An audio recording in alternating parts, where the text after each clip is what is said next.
നമസ്കാരം,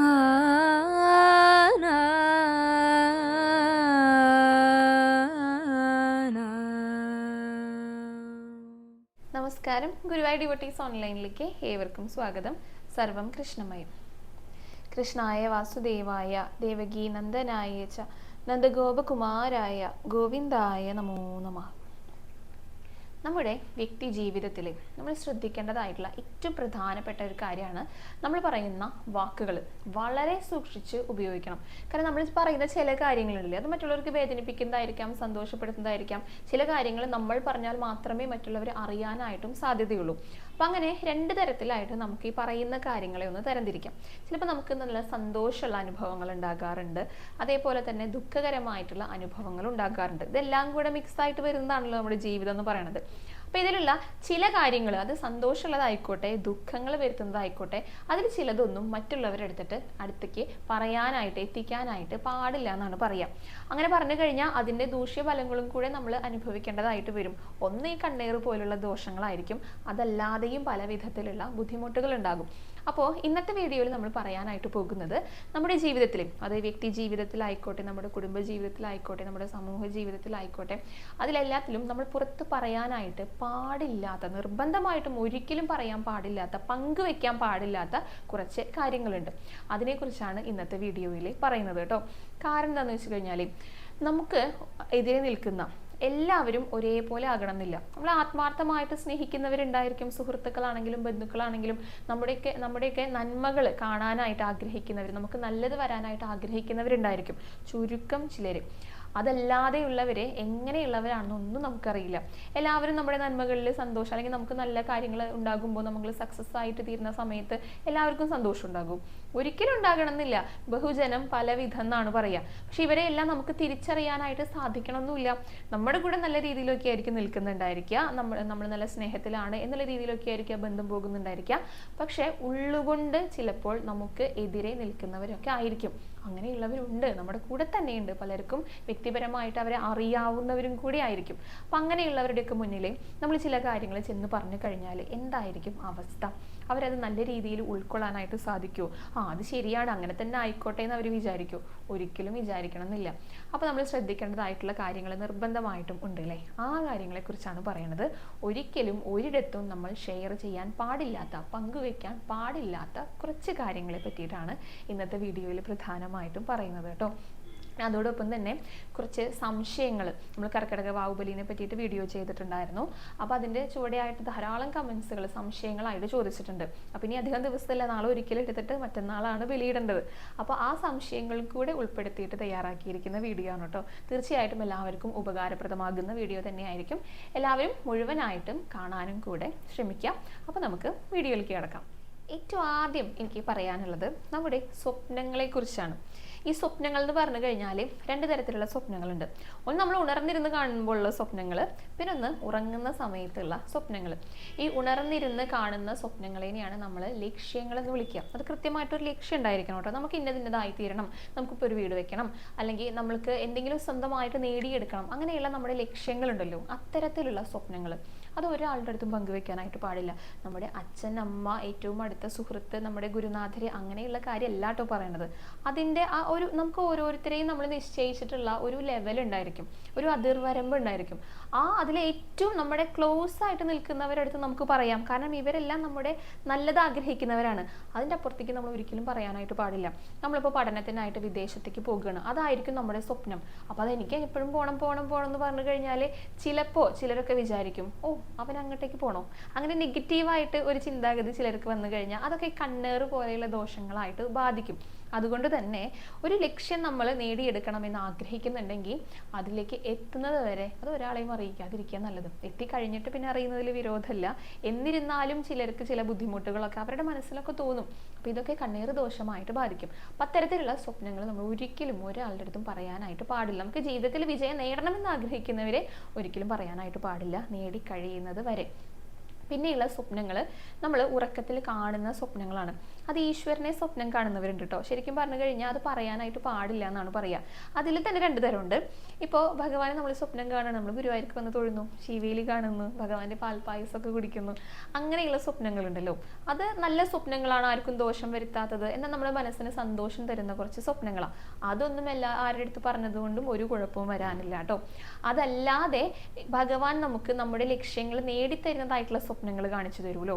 നമ്മൾ ഭഗവാന്റെ കൂടെ കൈ പിടിച്ചിട്ട് നമ്മൾ ഇന്ന ലക്ഷ്യത്തിലേക്ക് എത്തുകയാണ്, ആ ഭഗവാൻ എൻ്റെ കൂടെ ഉണ്ടെന്ന് എനിക്ക് മനസ്സിലാക്കി തന്നു, എൻ്റെ സ്വപ്നങ്ങൾ യാഥാർത്ഥ്യമാക്കി തന്നു, അത്തരത്തിലുള്ള സ്വപ്നങ്ങൾ കാണുമല്ലോ. ഭഗവാൻ കൂടെ നിന്നിട്ട് നമ്മുടെ ലക്ഷ്യങ്ങൾ മുന്നോട്ട്, അതായത് ആദ്യം പറഞ്ഞ കാര്യത്തിലേക്ക് എന്നെയാ വരുന്നത്, നമ്മുടെ ലക്ഷ്യങ്ങളാണ് നമ്മുടെ സ്വപ്നത്തിൽ നടക്കുന്നതായിട്ട് കാണുന്നതെങ്കിൽ അതൊരാളുടെ അടുത്തും പറയരുതെന്നാണ് പറയാറുള്ളത്. അപ്പം അങ്ങനെയുള്ള സ്വപ്നങ്ങൾ അത് ഫലിക്കില്ല എന്ന് പറയും.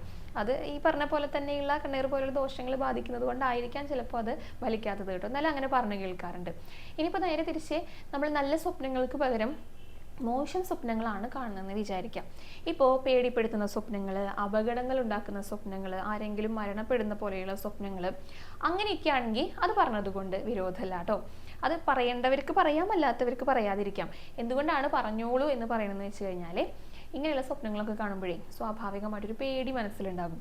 അപ്പോൾ പേടിപ്പെടുത്തുന്ന സ്വപ്നങ്ങളാണെങ്കിൽ ആ ഞെട്ടി ഉണർന്നു കഴിഞ്ഞൊരു പേടി വരുമല്ലോ. അപ്പോൾ ആ പേടി കുറയ്ക്കാനായിട്ട് ചിലപ്പോൾ നമ്മൾ ആരുടെയെങ്കിലും പറഞ്ഞു കഴിഞ്ഞാൽ ആ പേടി ഇത്തിരി കുറഞ്ഞു എന്ന് വരും. അതുകൊണ്ട് വേണമെങ്കിൽ പറയാം. അല്ലാത്ത പക്ഷത്തിൽ നല്ല സ്വപ്നങ്ങൾ കാണുകയാണെങ്കിൽ, ലക്ഷ്യബോധമുള്ള സ്വപ്നങ്ങൾ കാണുകയാണെങ്കിൽ അതൊരിക്കലും പുറത്ത് പറയാനായിട്ട് പാടില്ല എന്നാണ് പറയാറുള്ളത് കേട്ടോ. പിന്നെ നമ്മുടെ കടങ്ങൾ, ലോണുകൾ, അതായത് അടവുകളൊക്കെ ഉണ്ടായിരിക്കുമല്ലോ, അങ്ങനെയുള്ള പണവുമായി ബന്ധപ്പെട്ട ബാധ്യതകൾ ഒരിക്കലും ഒരാളുടെ അടുത്തും പറയാനായിട്ട് പാടില്ല എന്നാണ് പറയുക. ഇപ്പം നമ്മൾ ഒരാളുടെ അടുത്ത് സഹായം ചോദിച്ച് ചെല്ലാന്ന് വിചാരിക്കുക. അങ്ങനെയുള്ളവരുടെ അടുത്ത് പറയാം, എനിക്ക് ഇന്ന ബുദ്ധിമുട്ടുള്ളത് കൊണ്ട് ചിലപ്പോൾ പണത്തിൻ്റെ സഹായമൊക്കെ ചോദിച്ച് ചെല്ലുന്നവരുണ്ടായിരിക്കും. അങ്ങനെയുള്ള കാര്യമല്ല കേട്ടോ പറയണത്. അതല്ലാതെ അയ്യോ എനിക്ക് കടമാണ്, എനിക്ക് ഇത്ര പൈസ ഇല്ല, എനിക്ക് അങ്ങനെയാണ് ഇങ്ങനെയാണെന്നുള്ള കാര്യങ്ങൾ പറയുമ്പോൾ അത് ഒരു നെഗറ്റീവായിട്ടുള്ള പറച്ചിലാണ്. നമുക്കൊന്നും ഇല്ല എന്നല്ലേ പറയണത്, കടമാണ്, അങ്ങനെ അത് സങ്കടപ്പെട്ട് ഒരു നെഗറ്റീവായിട്ട് പറയുന്ന രീതിയാണ്. അപ്പോൾ നമ്മൾ ഇപ്പോൾ എന്ത് കാര്യങ്ങൾ ചിന്തിക്കുമ്പോഴും നമ്മുടെ ചിന്തകൾക്ക് അനുസരിച്ചാണ് നമ്മുടെ ജീവിതം തന്നെ വരിക എന്ന് പറയുന്നത്. നമ്മൾ പോസിറ്റീവായിട്ട് ചിന്തിക്കും തോറും നമ്മുടെ ജീവിതത്തിൽ പോസിറ്റീവ് കാര്യങ്ങൾ സംഭവിക്കാനായിട്ട് തുടങ്ങും. നേരെ മറിച്ച് എപ്പോഴും ഇല്ല അല്ലെങ്കിൽ ബുദ്ധിമുട്ടാണ്, കടാണ്, പ്രാരാബ്ധാണെന്ന് പറഞ്ഞുകൊണ്ടിരുന്നു കഴിഞ്ഞാൽ നമ്മുടെ ബ്രെയിനിന് തന്നെ, നമ്മുടെ മനസ്സിന് തന്നെ തോന്നും ഇതിങ്ങനെ തന്നെയാണ് എന്നുള്ള രീതിയിൽ. അപ്പോൾ അതിനൊരു മാറ്റം വരില്ല. അതുകൊണ്ട് ഒരിക്കലും കടങ്ങളുടെ കാര്യങ്ങൾ, പ്രാരാബ്ധങ്ങളുടെ കാര്യങ്ങൾ, ലോണുകളുടെ കാര്യങ്ങൾ അനാവശ്യമായിട്ടുള്ളിടത്ത് ഒരിക്കലും പറയാനായിട്ട് പാടില്ല എന്നാണ് പറയാറുള്ളത് കേട്ടോ. പിന്നെ ദാമ്പത്യത്തിലുണ്ടാകുന്ന പ്രശ്നങ്ങൾ, ഇപ്പോൾ പങ്കാളിയുമായിട്ടുള്ള എന്തെങ്കിലും പ്രശ്നങ്ങൾ ഉണ്ടാകാം. കാരണം രണ്ടും ഒരുപോലെയുള്ള വ്യക്തികളായിരിക്കില്ല, സ്വരച്ചേർച്ചകൾ ഇല്ലായ്മയൊക്കെ ഉണ്ടായിരിക്കും. പക്ഷേ അതൊന്നും ഈ രണ്ടുപേരുടെ അപ്പുറം മറ്റൊരാൾ അറിയാനായിട്ട് പാടില്ല. ഇപ്പോൾ പങ്കാളികൾക്കിടയിൽ നടക്കുന്ന വഴക്കുകൾ ഉണ്ടാകും. അത് വഴക്കുണ്ടായി കഴിഞ്ഞാൽ പിന്നെയും കൂടിച്ചേരണം, അതാണല്ലോ ദാമ്പത്യ ബന്ധം എന്ന് പറയുന്നത്. പക്ഷേ ഇത് മറ്റൊരാൾ അറിയാനായിട്ട് ഇടയായി കഴിഞ്ഞാൽ ചിലപ്പോൾ ആൾ ഇതിൽ ഇടപെടും. അപ്പോൾ ഈ ബന്ധം കുറച്ചും കൂടി വഷളാകാവും ചിലപ്പോൾ ചെയ്യാം. അത് കൂട്ടിച്ചേർക്കാനായിട്ട് ശ്രമിക്കുന്നവരുണ്ട് കേട്ടോ, അല്ലാത്തവരുണ്ട്. അതുകൊണ്ട് ഒരു തരത്തിലും പങ്കാളികൾ തമ്മിലുള്ള ഒരു പ്രശ്നങ്ങളും മറ്റൊരാൾ അറിയാനായിട്ട് ഇടവരരുത്. അത് നല്ലതാണെങ്കിലും മോശപ്പെട്ടതാണെങ്കിലും കൂടിയിട്ട്. ഇപ്പം ഈ ദാമ്പത്യ ബന്ധം എന്ന് പറഞ്ഞാൽ അത് അവരുടെ മാത്രം സ്വകാര്യമായിട്ടുള്ള കാര്യങ്ങളാണ്. അവിടെ സംഭവിക്കുന്ന ഒന്നും പുറത്തേക്ക് ഒരാളുടെ അടുത്തും ഷെയർ ചെയ്യാനായിട്ട് പാടില്ല എന്നാണ് പറയുക. അതൊരു പരസ്പര വിശ്വാസമാണ്, അവരുടെ ആ ഒരു ദൃഢമായിട്ടുള്ള ബന്ധമാണ്. അപ്പോൾ ആ ബന്ധം മുറിയാനും പാടില്ല, അതിനെ ഉതകുന്ന ഒരു കാര്യങ്ങളും മറ്റുള്ളവരുടെ അടുത്ത് പങ്കുവെക്കാനായിട്ടും പാടില്ല. പിന്നെ ഒന്നാണ് കുട്ടികളുമായി ബന്ധപ്പെട്ട കാര്യങ്ങൾ. അതിൽ ഏറ്റവും കൂടുതൽ അമ്മമാർ പറയുന്ന ഒരു കാര്യമാണ് കേട്ടോ, എല്ലായിടത്തും പറയുന്നുണ്ടായിരിക്കും. കുട്ടികളുടെ മാർക്കിനെ കുറിച്ചിട്ട് അവർ സ്കോർ ചെയ്യുന്ന, അവരുടെ റിസൾട്ടൊക്കെ വന്നു കഴിഞ്ഞാൽ അവരുടെ സ്കോറിനനുസരിച്ചിട്ട് പറയും. ചിലർ നല്ല രീതിയിലാവും പറയുക, എൻ്റെ കുട്ടിക്ക് കുറേ മാർക്കുണ്ട് കേട്ടോ, എൻ്റെ കുട്ടിക്ക് മാർക്കൊന്നുമില്ലല്ലോ, നിങ്ങൾ പഠിക്കൊന്നുമില്ലേ, എന്താ ഇതിന് ബുദ്ധിയില്ലേ, ഇങ്ങനെയൊക്കെ തുറന്ന് ചോദിക്കുന്നവരുണ്ട് കേട്ടോ. അങ്ങനെയുള്ള മാതാപിതാക്കളുണ്ട്. മാതാപിതാക്കൾ മാത്രമല്ല അല്ലാത്തവരുണ്ട്. തുറന്ന് ചോദിക്കും, ഈ കുട്ടിക്ക് മാർക്ക് കുറേ ഉണ്ടല്ലോ, നന്നായി പഠിക്കുന്നുണ്ടല്ലോ, ഇതിനെന്താ മാർക്കില്ലാത്തതെന്ന് ചോദിക്കും. അതേപോലെ തന്നെ നേരെ തിരിച്ചും വരാം, നീ അവളെ കണ്ടുപിടിക്കേ, അവൾക്ക് കുറേ മാർക്കുണ്ട്, അല്ലെങ്കിൽ അവനെ കണ്ടുപിടിക്കേ, നീ എന്താ വാങ്ങിക്കൊണ്ട് വന്നിരിക്കുന്നത്, നീ എന്താ ഇങ്ങനത്തെ മാർക്കൊക്കെ വാങ്ങിയിരിക്കുന്നത് പറഞ്ഞിട്ട് ഈ കുട്ടീനെ വിഷമിപ്പിക്കും. ഒരു കാരണവശാലും കുട്ടികളെ കമ്പയർ ചെയ്യാനായിട്ട് പാടില്ല, ഒരു തരത്തിലും അവരെ വിഷമിപ്പിക്കാൻ പാടില്ല. കാരണം ഗുരുവായൂരപ്പൻ ഓരോരുത്തരെയും സൃഷ്ടിച്ചിരിക്കുന്നത് ഓരോരോ കഴിവുകൾ നൽകിയിട്ടാ. ഇപ്പം നോക്കൂ, ഒരു ചെടിയിൽ തന്നെ ഒരു തണ്ടിൽ ഉണ്ടാകുന്ന ഇലകൾക്ക് പല രൂപത്തിലായിരിക്കും ഉണ്ടായിരിക്കാം. ഇപ്പം ഈ കറിവേപ്പിലയുടെ തണ്ടെടുത്ത് നോക്കൂ, അതിൽ 10 ഇലകൾ ഉണ്ടെങ്കിൽ 10 തരത്തിലുള്ള സ്വഭാവമായിരിക്കും. അതേപോലെ തന്നെയാണ് കുട്ടികൾ. ഈ കുട്ടികൾ വളർന്നിട്ടല്ലേ മുതിർന്നവരാകുന്നത്. അപ്പം ഇവർക്ക് ഓരോരുത്തർക്കും ഓരോരോ കഴിവുകളാണ്. ആ കഴിവുകൾ നമ്മൾ വെറുതെ പുറത്ത് പറയാനായിട്ട് പാടില്ല. ഇപ്പോൾ ഒരു അച്ചീവ്മെൻ്റ് അല്ല കേട്ടോ, അച്ചീവ്മെൻ്റ് എന്ന് പറഞ്ഞു കഴിഞ്ഞാൽ അത് നല്ല രീതിയിൽ അറിയുന്നത് കുഴപ്പമില്ല. അതല്ലാതെ അഹങ്കാരത്തോടു കൂടി പറയും എൻ്റെ മകനെ ഇന്ന നിലയിൽ എത്തിയിട്ടുണ്ട് അങ്ങനെയൊക്കെ പറഞ്ഞു കഴിഞ്ഞാൽ കണ്ണേറ് തട്ടുന്നത് വേറൊരു വിഷയം. അത് നമുക്ക് എന്താ പറയുക, എല്ലാ സ്ഥലങ്ങളിലും ഈ കണ്ണേറിനെ നമുക്ക് പ്രതീക്ഷിക്കാം. അതല്ലാതെ അഹങ്കാരത്തോടു കൂടി പറയും. നമ്മുടെ ഗുരുവായൂരപ്പനാണെങ്കിൽ അഹങ്കാരം പറയുന്നത് ഒട്ടും ഇഷ്ടമല്ല. അപ്പോൾ എന്താ ചെയ്യുക, അത് ഇത്തിരി കുറയ്ക്കാൻ നോക്കും. അപ്പം അതിൻ്റെ ദോഷവും നമുക്കുണ്ടാകും. അപ്പോൾ ഒരിക്കലും ഇപ്പോൾ അച്ചീവ്മെൻറ്റ്സ് ലഭിക്കുകയാണെങ്കിൽ അതിനെ വലുതായിട്ട് നമ്മൾ കാണേണ്ടതില്ല. അതൊക്കെ ഭഗവാൻ നൽകുന്ന അനുഗ്രഹങ്ങളാണ്, അങ്ങനെ വിചാരിക്കുന്നുണ്ടോ. അത് ലഭിക്കാത്തവരെ നമ്മൾ കുറ്റം പറയാനും പാടില്ല. അപ്പോൾ ഒരു കാരണവശാലും ഒരു കുട്ടികളെയും തമ്മിൽ കമ്പയർ ചെയ്യാനായിട്ട് പാടില്ല. അവരുടെ മോശം കാര്യങ്ങളാണെങ്കിലും മറ്റുള്ളവരുടെ അടുത്ത് നമ്മൾ ഷെയർ ചെയ്യാനായിട്ട് പാടില്ല. അത് കുട്ടികളെ തന്നെ പറഞ്ഞ് മനസ്സിലാക്കി കൊടുക്കുകയാണ് ചെയ്യണത്. അവരുടെ മനസ്സ് വേദനിക്കുന്നത് ഒരു ഭാഗം, അല്ലാതെ ഉണ്ടാകുന്ന ദോഷങ്ങൾ മറുവശത്തും. അപ്പോൾ കുട്ടികളുടെ കാര്യത്തിൽ എപ്പോഴും ശ്രദ്ധിക്കണം കേട്ടോ. പിന്നെ പറയുന്നത് നമ്മുടെ കയ്യിലുള്ള ധനത്തിനെ കുറിച്ചിട്ട്, സ്വത്ത് വകകളെ കുറിച്ചിട്ട്, നമുക്ക് അപ്രതീക്ഷിതമായി ലഭിക്കുന്ന കാശിനെ കുറിച്ചിട്ട് ഇതൊന്നും ഒരിടത്തും പറയാൻ പാടില്ല. അത് പറയേണ്ട ആവശ്യമില്ല. എന്തിനാണ് നമ്മളത് പറയണത്? അതിലൂടെ നമ്മൾ ഈ നെഗറ്റീവായിട്ടുള്ള ഇപ്പം കള്ളന്മാർ കൊള്ളക്കാർ പോലെയുള്ളവരെ ആകർഷിക്കണു. അതേപോലെ തന്നെ ഈ കണ്ണേറ് പോലെയുള്ള ദോഷങ്ങളെ ആകർഷിക്കണു. അപ്പം ഇതൊന്നും ഒരിക്കലും പറയാനായിട്ട് പാടില്ല. നമുക്കുണ്ടെങ്കിൽ നമ്മളത് ഉപയോഗിക്കുക. ഒപ്പം തന്നെ മറ്റുള്ളവരെ സഹായം ആഗ്രഹിക്കുന്നവർക്ക് അല്ലെങ്കിൽ അർഹിക്കുന്നവർക്ക് അങ്ങനെയുള്ള സഹായങ്ങൾ ചെയ്തു കൊടുക്കുക. ആ സഹായം ചെയ്തു കൊടുക്കുന്നത് പോലും മറ്റുള്ളവർ അറിയാനായിട്ട് പാടില്ല എന്നാണ് പറയുക. അതാണ് വലത് കൈ ചെയ്യുന്നത് ഇടത് കൈ അറിയരുതെന്ന് പറയണത്. അത്രത്തോളം രഹസ്യമായിട്ടാണ് അങ്ങനെയുള്ള കാര്യങ്ങൾ പോലും ചെയ്യേണ്ടത്. അപ്പോൾ അപ്രതീക്ഷിതമായി കിട്ടുന്ന ധനം ഇതൊന്നും ഒരാളുടെ അടുത്തും ഷെയർ ചെയ്യാനായിട്ട് പാടില്ല. ഇപ്പോൾ നമ്മുടെ ഒരു വീഡിയോയിൽ ചൂടായിട്ട് ഒരു ഭക്ത കമന്റ് ചെയ്തിട്ടുണ്ടായിരുന്നു, 5 ലക്ഷം രൂപ ലോട്ടറി അടിച്ചു ഗുരുവായൂരപ്പ ഒരുപാട് നന്ദി എന്ന് പറഞ്ഞിട്ട്. അത് അവർ വിശ്വാസത്തോട് കൂടിയിട്ട് പ്രാർത്ഥനയോട് കൂടിയിട്ട് ഭഗവാനോടുള്ളൊരു നന്ദി പറച്ചിലോട് കൂടി പറഞ്ഞതാ. പക്ഷെ ഇത് തന്നെ എല്ലാവരും ഒരേ രീതിയിൽ എടുക്കണം എന്നില്ല. അവർക്ക് ഇത്രയും രൂപ കിട്ടിയോ അങ്ങനെയൊക്കെ ചിന്തിക്കുന്നവരുണ്ടായിരിക്കും. നമ്മളെപ്പോഴും അവർക്ക് എന്തെങ്കിലും ബുദ്ധിമുട്ടുണ്ടായിരിക്കും, ആ കാര്യങ്ങളൊക്കെ അവർക്ക് നേരെയാൻ വണ്ണം ഈ പൈസ കൊണ്ട് ഉപകരിക്കൂലോ അങ്ങനെ ചിന്തിക്കുന്നവർ വളരെ കുറവാണ്. അപ്പോൾ അതാണ് പറയണത്, ഒരാളും നന്നായി കാണാനായിട്ട് ആഗ്രഹിക്കുന്നവർ അവരോട് ഏറ്റവും അടുപ്പമുള്ള വിരലിൽ എണ്ണാവുന്നവർ മാത്രമായിരിക്കും. ബാക്കിയുള്ളവരെല്ലാവരെയും അസൂയയോട് കൂടിയിട്ടായിരിക്കും അവരെ നോക്കുന്നുണ്ടായിരിക്കുക. അപ്പോൾ ധനം, നമ്മുടെ കയ്യിലുള്ള പണം, നമ്മുടെ കയ്യിലുള്ള സ്വർണ്ണാഭരണം ഇതൊന്നും പ്രദർശിപ്പിക്കാനും പാടില്ല.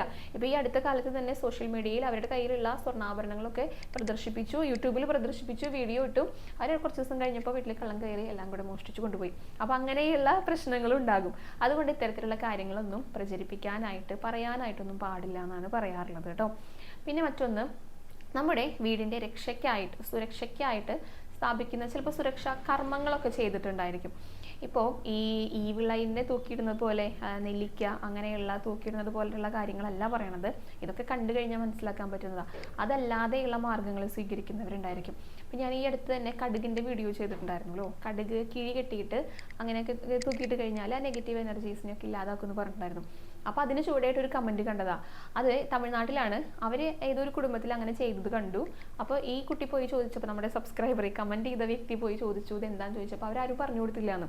അപ്പോൾ ഈ വീഡിയോ കണ്ടതിന് ശേഷം അത്ര ഇത് എന്താണെന്ന് മനസ്സിലായത്. അപ്പോൾ അങ്ങനെ ആരും പറയില്ല. കാരണം നമ്മുടെ വീടിൻ്റെ സുരക്ഷയ്ക്കായിട്ട് നമ്മൾ സ്ഥാപിച്ചിട്ടുള്ള വസ്തുക്കൾ, അതിപ്പോൾ പൂജിച്ചിട്ട് ഏലസുകൾ അങ്ങനെ പലതരത്തിലുള്ള താന്ത്രികപരമായിട്ട് മന്ത്രങ്ങൾ കൊണ്ട് ചെയ്തിട്ടുള്ള കാര്യങ്ങൾ വരെ ചിലപ്പോൾ ചിലർ സ്ഥാപിച്ചിട്ടുണ്ടായിരിക്കും. അതൊന്നും അങ്ങനെ വലിയ വലിയ രീതിയിലൊന്നും ആരും എന്തായാലും പുറത്ത് പറയില്ല. അല്ലാത്ത പക്ഷം അങ്ങനെ രക്ഷയ്ക്കായിട്ട് സ്ഥാപിച്ചിട്ടുള്ളതൊന്നും അങ്ങനെ പുറത്ത് പറയേണ്ടതില്ല എന്നാണ് പൊതുവെ പറയാറുള്ളത് കേട്ടോ. പിന്നെ അടുത്തത്, നമ്മുടെ ആരോഗ്യ സംരക്ഷണം, നമുക്കുണ്ടാകുന്ന അസുഖങ്ങൾ ഇതിൽ പൊതുവേ പറയാൻ പാടില്ല എന്നാണ് പറയുക. അപ്പോൾ ആരോഗ്യ സംരക്ഷണം എന്ന് പറഞ്ഞു കഴിഞ്ഞാൽ നമ്മൾ ആരോഗ്യത്തോടെ ഇരിക്കേണ്ടത് അത്യാവശ്യ കാര്യമാണ്. പക്ഷെ എൻ്റെ ആരോഗ്യം സംരക്ഷിക്കാനായിട്ട് ഞാൻ ഇന്ന കാര്യങ്ങളൊക്കെ ചെയ്യുന്നുണ്ട് കേട്ടോ. അതായത് ഞാൻ ജിമ്മിന് പോകുന്നുണ്ട്, ഞാൻ ഇന്ന കാര്യങ്ങളൊക്കെ സേവിക്കുന്നുണ്ട്, അങ്ങനെയുള്ള കാര്യങ്ങൾ പൊതുവേ പറയരുത് എന്നാണ് പറയുക. അതിൻ്റെ പ്രധാന കാരണം ഈ കിണറ് പോലുള്ള ദോഷങ്ങളാണ്. പിന്നെ ചിലപ്പോൾ നമുക്കത് ചെയ്യാൻ പറ്റിയെന്ന് വരില്ല.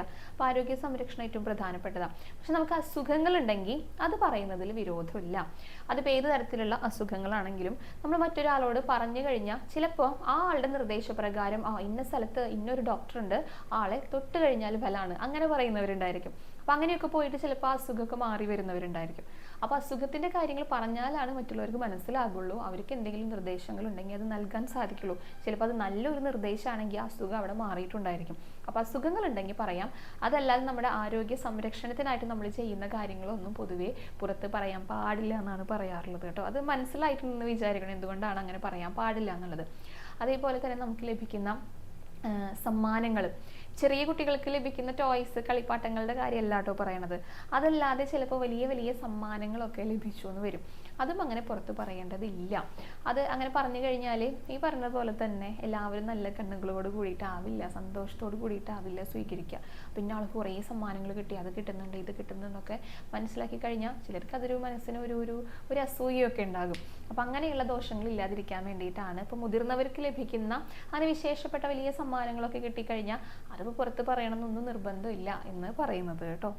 പിന്നെ നമ്മുടെ കുറവുകളെ പറ്റിയിട്ട്, നമുക്കുണ്ടായിട്ടുള്ള പിഴവുകളെ കുറിച്ചിട്ട് ഇതൊന്നും ഒരാളുടെ അടുത്തും പറയാൻ പാടില്ല. കാരണം ആ ഒരു കണ്ണിലായിരിക്കും ചിലപ്പോൾ പിന്നെ അവർ കാണുക. അത് മനസ്സിലാക്കുന്നവർ വളരെ കുറവായിരിക്കും. അപ്പോൾ പിന്നെ നല്ല കാര്യങ്ങൾ ഇനി നമുക്ക് ചെയ്യാൻ പറ്റുമോ, ഇത് കഴിവ് കുറഞ്ഞവരാണെന്നൊക്കെ രീതിയിലുള്ള സങ്കല്പങ്ങൾ വരും. അപ്പോൾ അതൊക്കെ നമുക്ക് ദോഷകരമായിട്ട് ബാധിക്കുന്ന കാര്യങ്ങളാണ് കേട്ടോ. പൊതുവെ ഇത്രയൊക്കെയാണ്. ഇനിയും പറയാൻ പാടില്ലാത്ത ധാരാളം കാര്യങ്ങളുണ്ട്. എന്നാലും ജനറൽ ആയിട്ട് പറയുമ്പോൾ ഇത്രയൊക്കെ കാര്യങ്ങൾ പറയാൻ പാടില്ല എന്ന് നിർബന്ധമായിട്ട് പറയാറുണ്ട് കേട്ടോ. പിന്നെ നമുക്ക് ഇന്നത്തെ വീഡിയോയിൽ പറയാനായിട്ടുള്ളത് ഇന്നലത്തെ കുറച്ച് സംശയങ്ങളാണ്. ഈ കർക്കിടക വാവുബലി ഇടുന്നതിനെ പറ്റിയിട്ടുള്ള സംശയങ്ങളാണ്. ആ ചോദ്യങ്ങൾ ഞാൻ വായിക്കാം, അതിൻ്റെ മറുപടിയും കൂടെ പറയാം കേട്ടോ. അശ്വിൻ എന്നൊരു ഭക്തൻ ചോദിച്ച ചോദ്യമാണ്: ഒരു തറവാട്ടിലെ ഒരാൾ മരിച്ചതുകൊണ്ട് പുലയുള്ള സമയമായതുകൊണ്ട് പൂർവികന്മാർക്ക് കർക്കിടക വാവുബലി ചെയ്യാൻ പറ്റില്ല.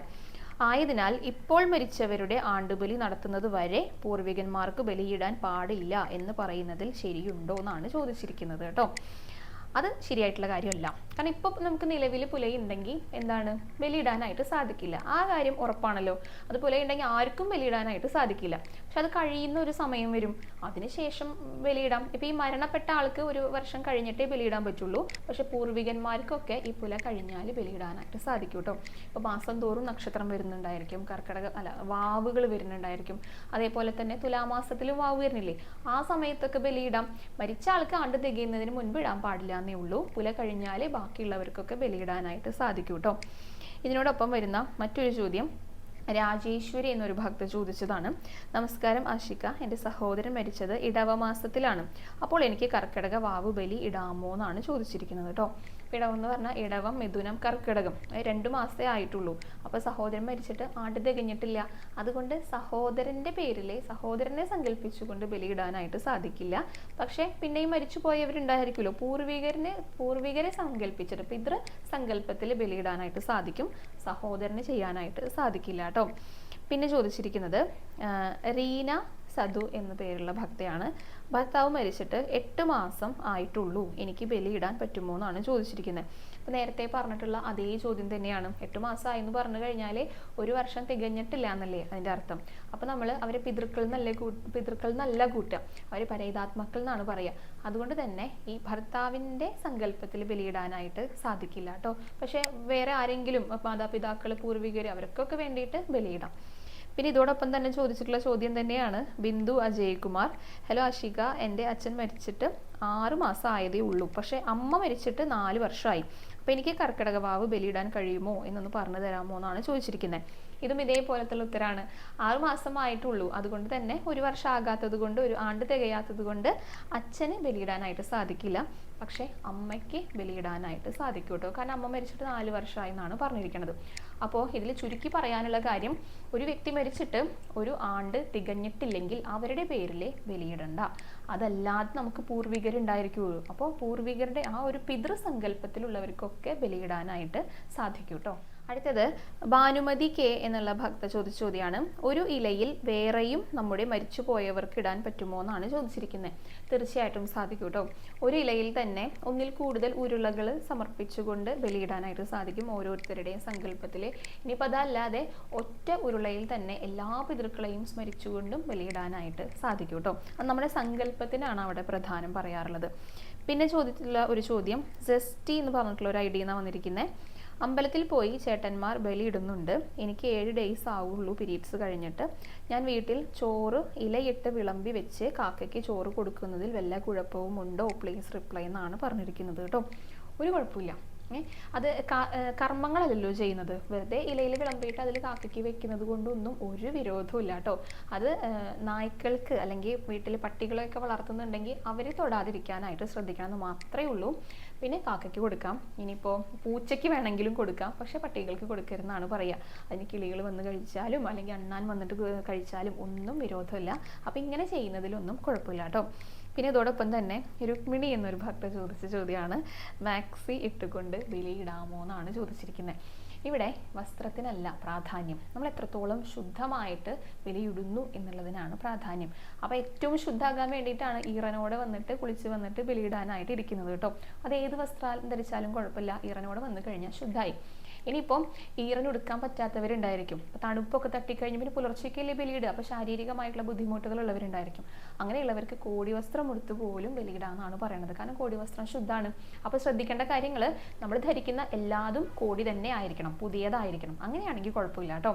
ആ ശുദ്ധതയ്ക്കാണ് ഏറ്റവും പ്രാധാന്യം കൽപ്പിക്കുന്നത്. അപ്പോൾ ഒരുവിധം കാര്യങ്ങളൊക്കെ എല്ലാവർക്കും മനസ്സിലായിട്ടുണ്ടെന്ന് വിചാരിക്കുന്നു.